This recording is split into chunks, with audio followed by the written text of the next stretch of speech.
So I am pretty new to miniatures, but today we're going to go over what tools I bought when I first got into miniatures and then what tools I bought when I realized I was desperately needing certain things.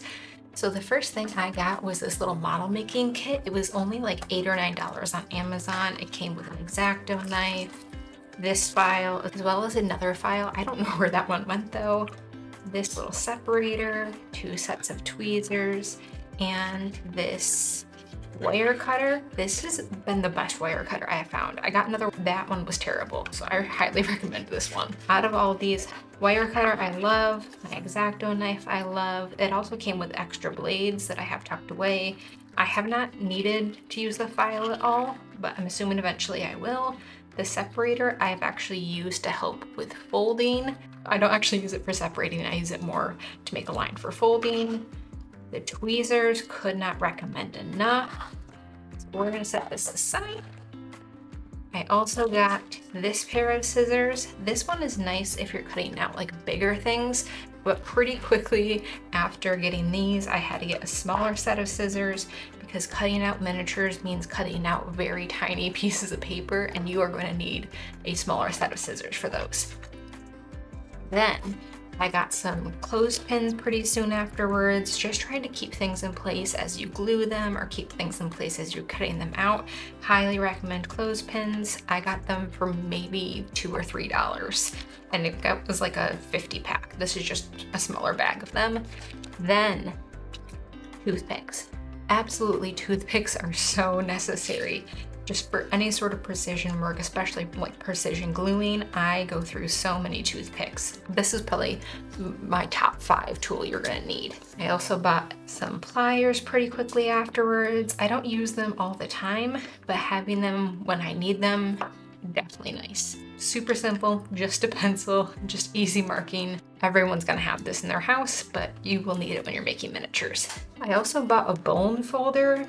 I haven't really needed to use this at all. It was something that I bought because people told me I should get one. If it's helpful for you, great. I haven't found it super helpful though.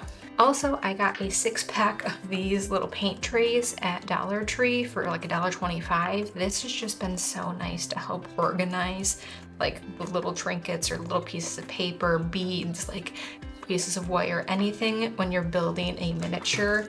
Like you are gonna have so many little pieces and this just helps you keep them organized. So I highly recommend just getting something like this, or like you can use little sauce dishes too. This one's nice because it has all these little spots for different things. Then I highly recommend a ruler, especially a clear ruler. For so long, I was just using a popsicle stick to get a straight edge, which was fine, but having a ruler where I can see where it's lined up, so much nicer. Then I got this like self-healing cutting mat, especially when you're using an Exacto knife. Using something like this is really good.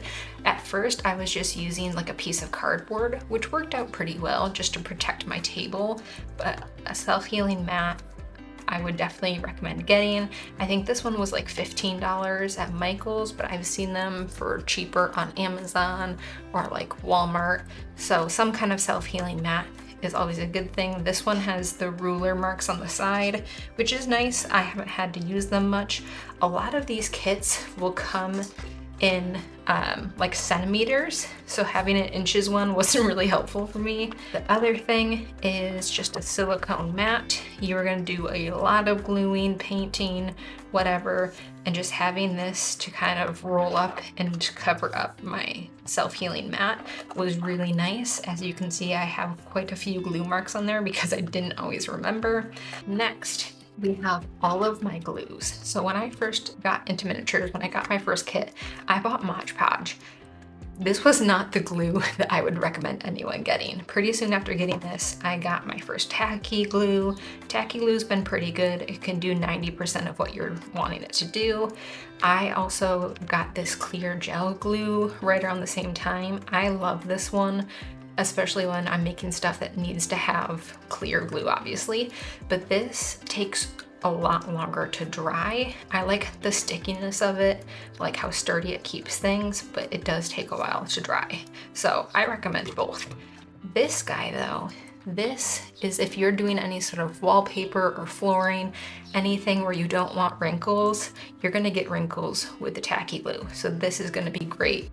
Then my wood glue. Obviously when we're putting together walls and stuff or floors, you're gonna want some wood glue. I got some fabric glue. I'm gonna have to look for other fabric glue. When I first used this one, it wasn't really sticking the way I wanted it to. So I don't know if it was the glue or just the project I was doing, but this glue, we'll see. I also got some turbo tacky glue. I haven't opened it yet because this glue was starting to run out. So I got this guy. We're gonna see on this one. I also have like a little collection of paper clips and like a pipe cleaner, rubber bands, just things to help keep things together as they're drying. So that is always nice. This is pretty much my adhesive bucket right here. The Mod Podge is nice. Occasionally I have used it, but it's not my first route. But that is just a quick overview of the tools I am using. If you guys have other things that you have loved, definitely leave them in the comments, or if I find something that I love, I'll leave it down there too. But that was probably all of the tools I have now. I probably spent close to $50 or $60 on, but you can start off with like one of these little kits, a smaller pair of scissors, and then 1 or 2 types of glue, and probably start off under $20. So as you go, your like toolkit will expand and you'll realize things that you need or don't really need. Like my bone folder, spent $7 or $8 on this. I don't really need it. But here, these are the tools that I use for making miniatures.